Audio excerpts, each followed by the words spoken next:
Hi, I'm Scott with the RifleScopeStore.com.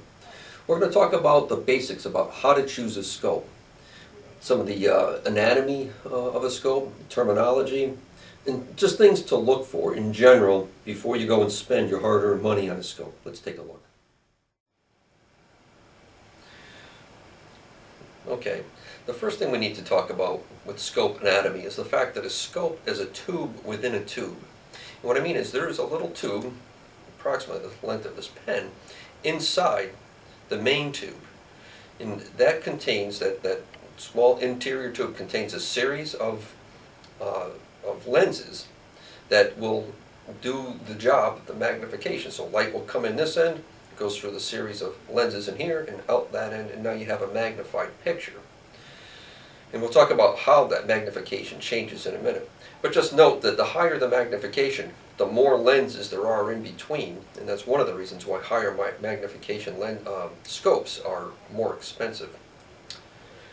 On this end, we'll start with, you have the ocular lens, and that's the lens obviously closest to your eye.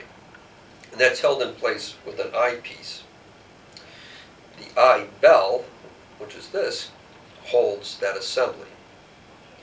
Now, eye relief is the distance your eye is from that ocular lens at a certain magnification. Now, if you're at 3 power or 9 power, it will change somewhat, but better scopes will have more eye relief, and that's important, especially when you're using magnum type loads. You don't want the recoil having that eyepiece smack yourself in the eye. I've had that happen, so believe me, eye relief is important.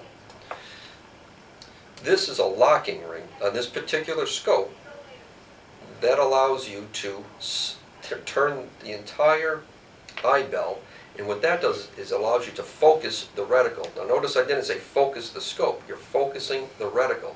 Whenever you buy a new scope or you're using somebody else's, you're going to want to adjust that. So you simply look at a white wall at the highest magnification that the scope offers, and you will turn the eyepiece. Now some scopes will have an additional ring out here that does the same job, so just note that there are some differences. You get that reticle looking nice and sharp, then you can lock it down. This is the power ring, and it does exactly what it sounds like. It changes the magnification of the scope, but what you're literally doing when you're changing that is you're making that inner tube go back and forth. So that changes the magnification. This is the main tube that houses, obviously, the inner ring and connects the eyepiece and this bell here, the objective bell. Things you have to keep in mind about the main tube is its diameter. Most scopes are 1-inch diameter. And when you're choosing rings for this scope, it'll be either 1-inch or 30 millimeter for the most part. Now 30 millimeter is a little bit larger. So just note when you're buying a scope what the main tube diameter is, so you choose the proper rings. These knobs here house the windage and elevation adjustments.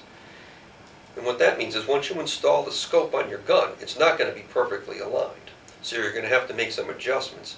And what these knobs quite literally do is take that inner tube and move it left and right, up and down to adjust the aim of your scope to correspond with the point of impact of your gun. It's very simple. This is the objective bell that contains the objective lens. Now some scopes will have something that's referred to as an adjustable objective or a side focus. The adjustable objective you'll be able to turn this entire outer lens here, or a side focus would have an additional knob on this side. And what that is doing is taking out what is known as parallax error, and we'll talk about that in a few minutes.